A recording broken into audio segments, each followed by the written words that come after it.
Some opponents claim that the cross is cosmic child abuse. Is God wrathful? Did Jesus actually become sin? Why is the cross necessary? And what exactly happened when Jesus died on the cross? I'm Pastor Brian Holmes with MPowered Christian Ministries, empowering you to make disciples and advance God's kingdom globally. Today's lesson is called Penal Substitutionary Atonement. It comes from our course, Christian Beliefs 101, from the chapter Core Christian Beliefs. If you're blessed by the lesson, stick around after to learn more about the course and our network. Enjoy. Welcome back. Lesson 6. Penal Substitutionary Atonement. Now don't get hung up on the big words there. I'll explain what each one means. The word penal comes from the word penalty, meaning that we, as we saw in the previous lesson, we are guilty. We are sinful. We have a sin nature, plus we've also committed sins on our own. We've made choices to actually sin, knowing that it was wrong. We chose to do it anyway. And also we have a wrong understanding of what is right and wrong a lot of the time. And then we do what seems natural and right to us, and that's also sinful. And so penal has to do with the penalty of sin. Substitutionary means that Jesus was our substitute. He paid the penalty of death that our sins deserved as a legal substitute in our place, right? Sin, the consequences of sin is death. And so that's all sin, not just super bad sins. Any sin, ultimately the consequence of sin is death. And Jesus paid the penalty of death on our behalf as a legal substitute in our place, right?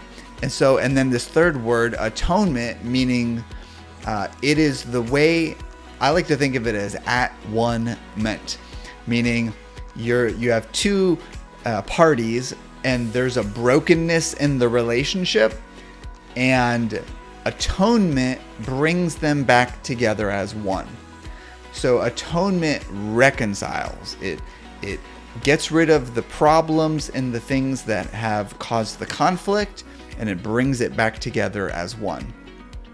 So penal substitutionary atonement says Jesus dealt with the penalty of death in our place as our substitute in order to make us right with God, to bring us back together as one with God, right? So all the consequences of God's law being broken were dealt with by Jesus.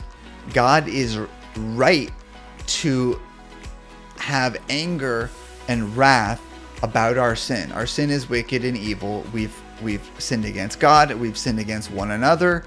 It's right that God is upset about that.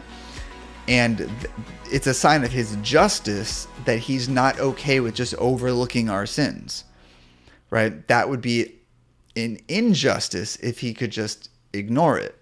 So it's actually a good thing that God is righteous and just, and that he hates sin, and that he will punish and penalize those who do sin. That's good. The problem is that we're all sinners, and so it doesn't always feel good that he's like that.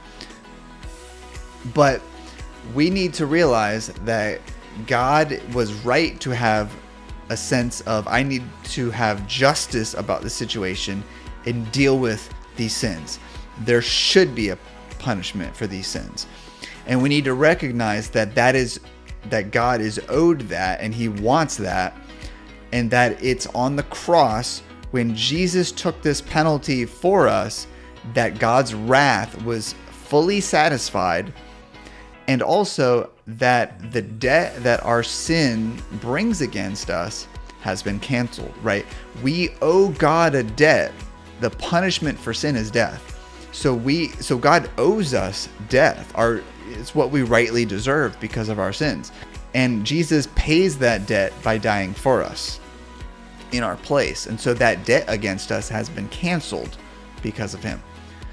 And also, God's wrath of our evil deeds was appeased. So God has a wrath about our evil. This is called propitiation, when sort of Jesus takes God's wrath upon him instead of letting God's wrath fall to us. And so God's wrath is appeased. He takes the penalty, Jesus takes the penalty as our substitute. And then everything else needed to reconcile our relationship with God was accomplished. And so that it's done. It's done. Now, some of the other, Christian traditions, Catholicism, and some of the other sects may put emphasis on other things, like you need to keep certain laws in order to make it right, or Jesus sort of got it started, but you have to keep it going, otherwise you're going to lose your salvation. These are dangerous concepts that deny what happened on the cross. The truth is, Jesus paid for it all, and he said at the end, "It is finished." Everything that was needed to make us right with God was accomplished on the cross. Now, we'll get into how we should live and all these different things later on, and what exactly saves us specifically. But right now, you need to know that the most important thing of the entire Christian life is what happened on the cross. That's when our sins were permanently and finally and officially dealt with. I hope that lesson empowered you to be a better disciple of Jesus. To reach more people with life-changing biblical truth, we're making all our content freely available on YouTube.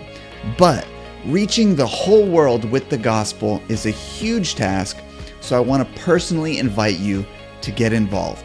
You can make a tax-deductible donation, buy courses, or join our network and get all our courses, coaching, community, and more for a low monthly rate. Start with our free trial and cancel anytime. Don't let a YouTube algorithm, clickbait thumbnails, and sensationalism determine what you're learning every day. Follow structured curriculum guiding you from new believer to spiritual maturity to ministry leadership. Our courses track your progress, have no ads, include reading and audio mode. Download videos on our app to watch or listen while driving to work or doing chores. Plus, get credit for all your time by earning certificates in our Ministry Academy. 100% online, convenient, do at your own pace, and very affordable. 5 membership levels, from forever free to just growing as a disciple to launching your own ministry to those already pastoring a whole church. Click the link to head over there now, or watch this video that YouTube thinks you'll enjoy. God bless.